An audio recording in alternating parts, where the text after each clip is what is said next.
Bonjour à tous, dans cette vidéo nous allons parler de l'intégration par partie, donner quelques explications et traiter deux exemples. Donc on va d'abord rappeler la formule de l'intégration par partie, qui est constituée de trois blocs. Dans ces trois blocs, le premier c'est celui dont on cherche à calculer l'intégrale.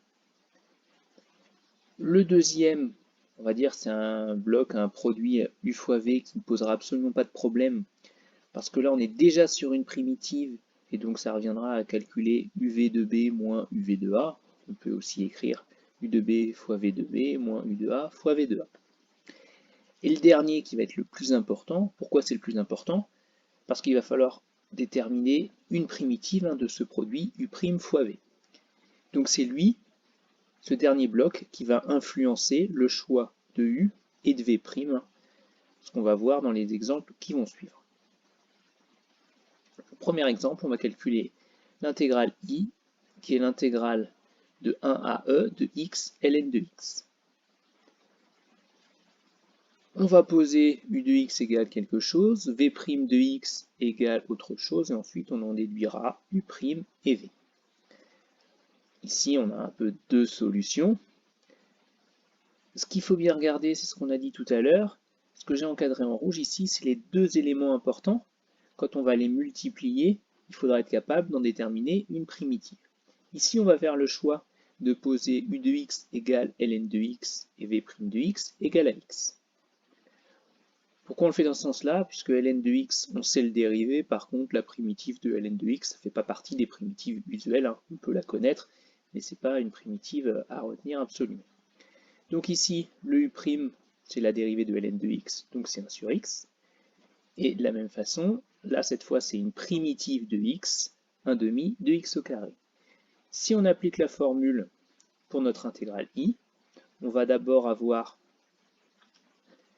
le produit u fois v, donc ici le ln de x et le 1 demi de x carré, entre 1 et e, et ensuite dans un deuxième temps notre intégrale, avec le produit des deux éléments qui sont en rouge, 1 sur x soit 1 demi de x carré.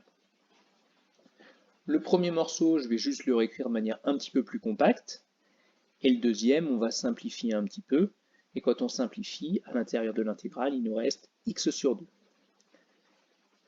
Le premier élément, on va le laisser comme ça, et le deuxième, on va en faire une primitive. La primitive de x sur 2, c'est x carré sur 4. Il nous reste juste à remplacer en e, puis en 1, et de soustraire tout ça dans les deux situations. Donc le premier morceau, e au carré ln2 sur 2, et même chose avec d1 ensuite. Le ln de e, lui on sait qu'il vaut 1, donc il restera juste e carré sur 2. Le deuxième morceau, ln de 1, ça vaut 0, donc tout ça va disparaître.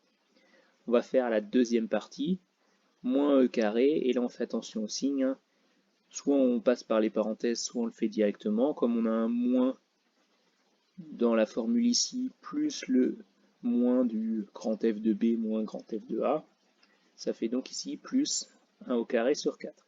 Et en simplifiant tout ça, on arrive à e carré plus 1 e tout sur 4. Voilà pour le calcul de notre intégrale i. On va maintenant passer à un deuxième exemple, l'intégrale j, qui est l'intégrale de 0 à 5 de 2x exponentielle de x. De la même façon, on va avoir u, v', etc. Ici, on a l'exponentielle. Alors l'avantage de l'exponentielle, qu'on la dérive ou qu'on fasse la primitive, ça reste toujours exponentielle de x. Donc c'est pas là-dessus que notre choix va être déterminé. On va s'intéresser au reste. Le reste c'est le 2x. Dans notre bloc en rouge ici, est-ce qu'il vaut mieux avoir la dérivée du 2x ou plutôt la primitive? Évidemment, avec l'exponentielle de x, il vaut mieux avoir quelque chose de plus simple possible. Donc on va choisir 2x ici, exponentielle de x pour le v'. Ainsi on aura un 2 qui simplifie un peu les choses. S'il avait fallu faire une primitive, c'était un petit peu plus compliqué. Évidemment, la dérivée d'exponentielle de x, c'est exponentielle de x. On va pouvoir remplacer dans la formule. Donc, le 2x exponentielle de x qui correspond au u fois v, entre 0 et 5. Même chose, on applique la formule avec le 2 exponentielle de x.